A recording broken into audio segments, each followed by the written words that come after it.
po sa lahat. Meron po tayong bagong project ngayon. Ito po ang motor na TMX 155. So ang gagawin po natin dito, itong head count na makikita naman natin kung gaano ito ka luma. Ang gagawin po natin dito, pipinturahan at saka linisan yung maraming kalawang at saka palutan yung gasket sa kanyang makina. Makita naman natin kung gaano ito ka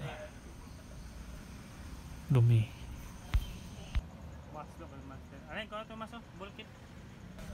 Sa lahat ng bagong nakapanood dyan sa aking channel, sana po mag-subscribe po kayo at saka i-share nyo po at click nyo yung ating notification bell para sa susunod pa nating mga future videos.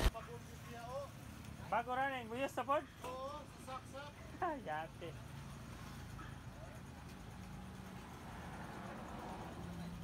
Ito po yung sinabi kong kalawang sa kanyang likuran, so kanyang suspension. So nakikita naman natin kung gaano ito ka dumi at saka madaming kalawang.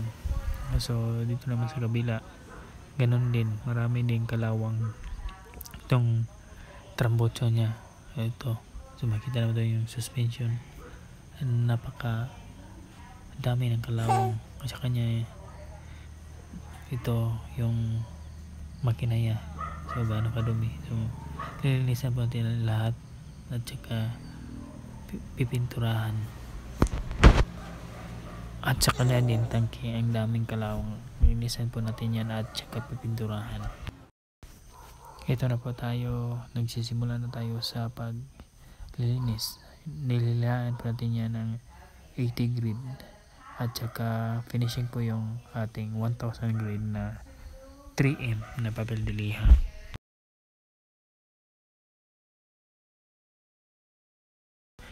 Makikita po natin yan kung binaklas namin lahat yung mga parte na dapat linisan at saka pipinturahan.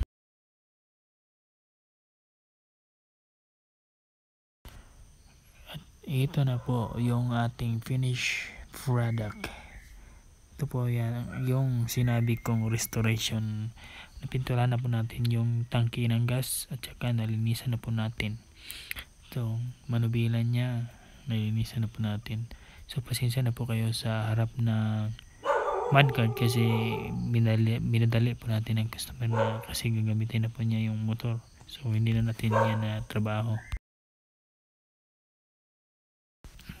Ang hindi po natin na trabaho dyan yung mudguard lang sa harap kasi nagmamadali yung customer kasi gagamitin na po niya yung motor. So ito na yung nagawa natin. So kung napipinturahan po natin yan, makikita po natin yan kung gaano yan kalinis. So hindi po natin yan na trabaho kasi nga binadali po natin yun ng customer kasi gagamitin po niya yung motor. So ito na yung nagawa namin.